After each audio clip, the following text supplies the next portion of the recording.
Sonho Americano, 1959, 75 quilos.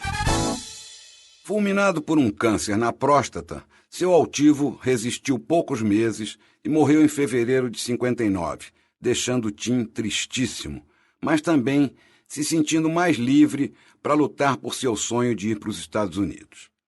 O pai era anti-americanista ferrenho, detestava tudo que era americano, vivia dizendo que Tim tinha de conhecer o Brasil primeiro. Dona Maria também não gostava nada da ideia, ele não tinha nem 17 anos. Aconselhava-o a tentar a vida em Brasília, que estava sendo construída e cheia de oportunidades. Com o rock decadente e sem chances de se integrar ao mundinho Zona Sul da Bossa Nova, Tim se sentia mais preto, gordo e pobre do que nunca. Lembrou-se de conversas com o produtor Jaci Campos, na TV Tupi, nos tempos do Clube do Rock, sobre cursos de televisão nos Estados Unidos, como o que Jaci havia feito graças a uma bolsa de estudos. Voltou ao Cassino da Urca, procurou e conseguiu na Embaixada Americana alguns folhetos de cursos de televisão. Queria ser diretor, gostava de som e de imagens, de novas tecnologias, de mandar. Claro, seria também o apresentador e artista principal do seu programa musical. O único problema, além dos textos em inglês, era conseguir uma bolsa de estudos. O inglês foi resolvido por Frei Cassiano, da Igreja dos Capuchinhos. As condições e exigências, somadas a seu péssimo histórico escolar, reduziam suas esperanças de conseguir uma bolsa a zero. Restava-lhe tentar a vida nos Estados Unidos com a cara, a coragem e um dinheirinho arrecadado com os parentes e com a venda de tudo que tinha, inclusive o violão.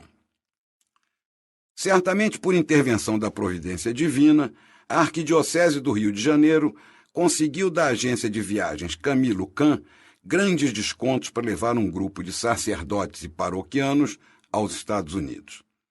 Assim que foi informado, Frei Cassiano chamou o Tim, encorajou-o e foi o primeiro a fazer uma doação para a viagem. Era preciso agir rápido. O avião partiria dentro de um mês. Mesmo com grandes descontos, a passagem, só de ida, custava muito dinheiro, e era pouco o tempo para Tim arrancá-lo de onde pudesse.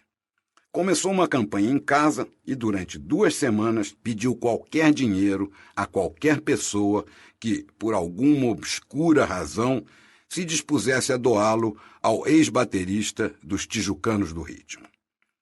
Milagrosamente, por intermédio de Frei Cassiano, que fechou a conta com uma doação extra do próprio bolso, Tim conseguiu pagar a passagem 3 dias antes da data fatal.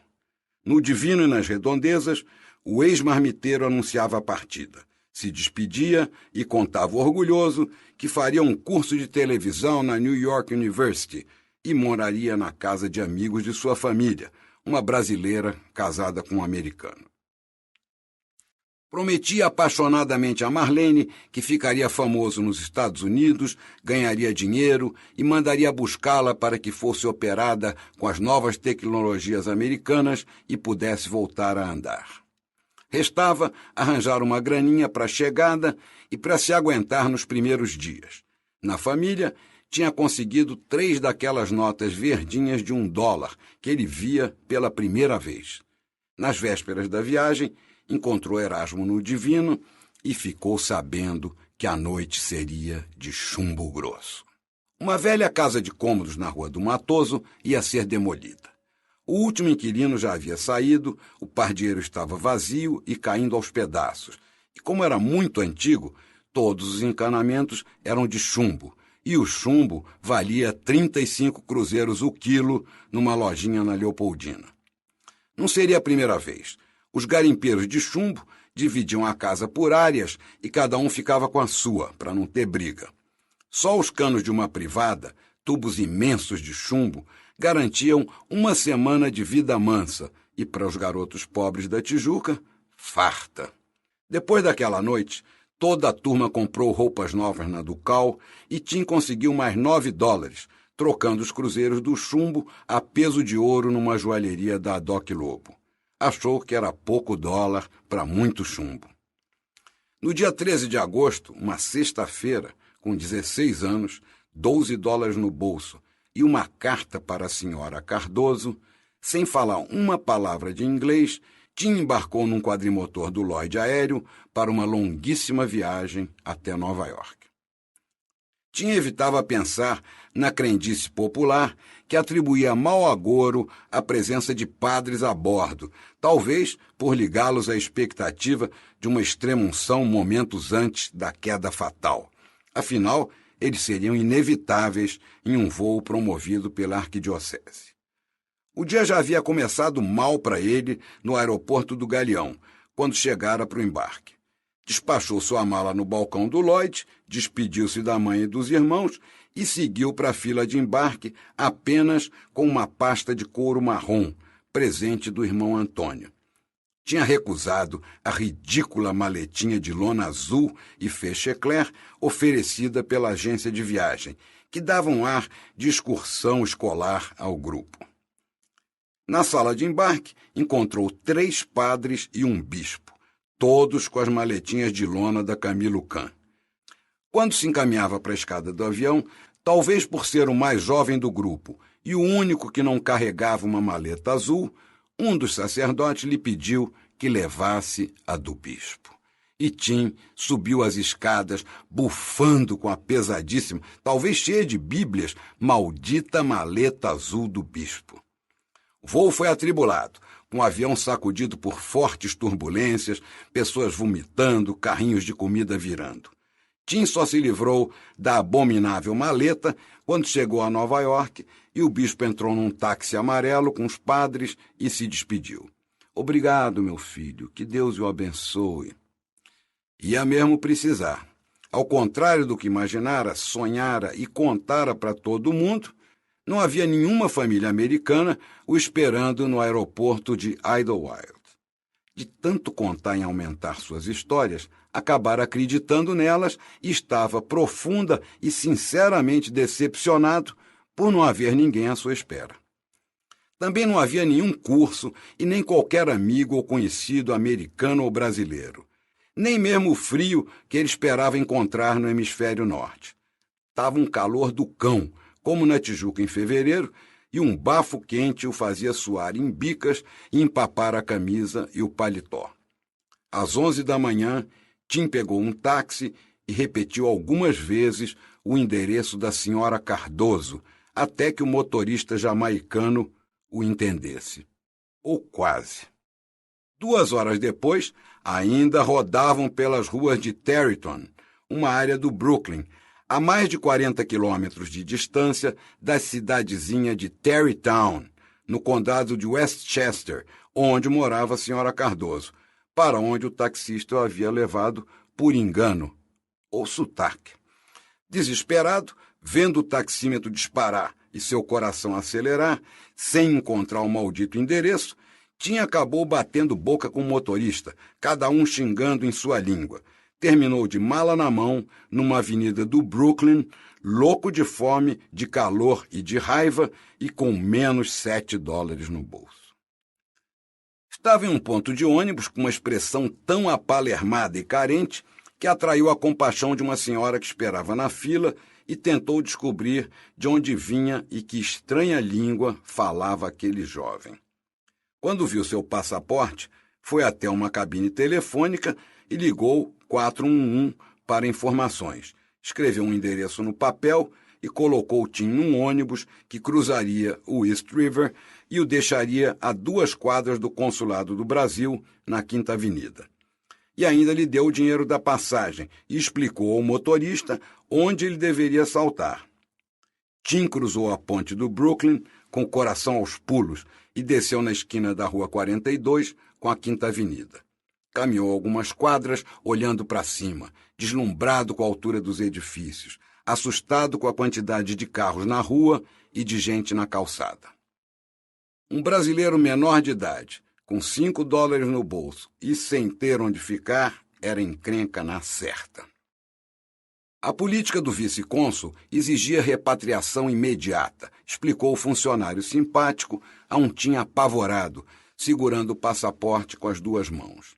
Ofereceu-lhe um café e um bolinho, Tim se acalmou um pouco e lhe assegurou que estava sendo esperado, que deveriam estar preocupados com a sua demora.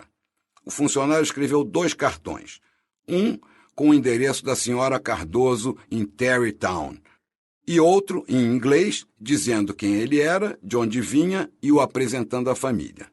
E pediu-lhe para esperar alguns minutos, pois quando saísse para o almoço, o colocaria num táxi para Grand Central Station, onde deveria pegar o trem para Tarrytown. Com o cartão na mão, conseguiu chegar ao guichê e ao trem, e 1 hora depois desembarcava em Tarrytown, à beira do rio Hudson e à margem da rodovia 87, para começar a vida em uma terra estranha, sem falar a língua e sem conhecer ninguém. Sua única referência era a tal senhora Cardoso, que nem mesmo Cardoso se chamava, e sim O'Mara, o sobrenome do seu marido americano, e era conhecida, sim, mas de uma família que era freguesa das marmitas dos Maia, e não tinha recebido nenhum pedido para receber Tim em sua casa, nem mesmo um aviso de que alguém chegaria do Brasil. O cartão no bolso de Tim apresentava-o como um estudante de televisão e pedia abrigo e proteção. Mas, ao conseguir chegar ao endereço, a senhora O'Mara não estava, não havia ninguém em casa. Um vizinho se aproximou para ajudar e Tim mostrou-lhe os cartões. Foi levado para a YMCA, a Associação Cristã de Moços, próxima à casa dos O'Mara, onde pôde tomar uma chuveirada, trocar de roupa, comer e desabar em um sofá. Acordou assustado, com um americano enorme, rindo muito e sacudindo-o pelos pés. Mostrou-lhe os cartões e o gringo fez sinal de que era a pessoa certa e de que ia levá-lo para a casa dos O'Mara, a poucas quadras dali. O casal era muito simpático e sorridente. Ela se chamava Lillian e falava português com um sotaque carregado por seus 30 anos na América. E o marido, William, só falava inglês. O gringo que fora buscá-lo se chamava Richie e era irmão de William. Ao lado do casal estava um garoto mais ou menos de sua idade, só que muito alto e magrelo, também simpático, Douglas. Ao mostrar seu passaporte aos O'Mara, Tim se assustou quando eles começaram a rir, a bater palmas e gritar "Oh, no, I can't believe it, holy shit!" Todos riam muito e a mãe explicou que a data de nascimento do Tim era exatamente a mesma, dia, mês e ano, que a de Douglas, o filho único do casal O'Mara, que falava algumas palavras de português. Tim suspirou aliviado e feliz. Foi recebido como um irmão, quase um gêmeo. Jantou com a família em silêncio e, exausto de tantas emoções, dormiu como uma pedra no colchão mais macio em que já se deitara. Acordou com o sol entrando pela janela do quarto mais bonito e confortável em que já dormira.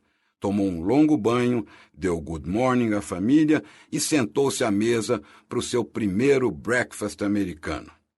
Depois saiu com o brother Douglas para dar uma volta e descobriu que Tarrytown era uma graça de lugar. O sol brilhava sobre as colinas que cercavam a cidadezinha e refletia nas águas lentas do Hudson. Cruzando a Main Street com Tim, Douglas contava que Tarrytown tinha menos de 4.000 habitantes, espalhados por uns 8 quilômetros quadrados. Muita gente trabalhava na vizinha fábrica de automóveis da General Motors, e ali todo mundo se conhecia. Como na Tijuca, pensou Tim. Tarrytown era uma Tijuca rica e silenciosa. Mais adiante, Douglas parou e mostrou orgulhoso o Music Hall, uma imponente construção de 1800 e tal, que apesar do nome e para decepção de Tim, não apresentava shows de música. Era um cinema de 800 lugares, o maior da região, onde os filmes estreavam junto com os cinemas de Nova York.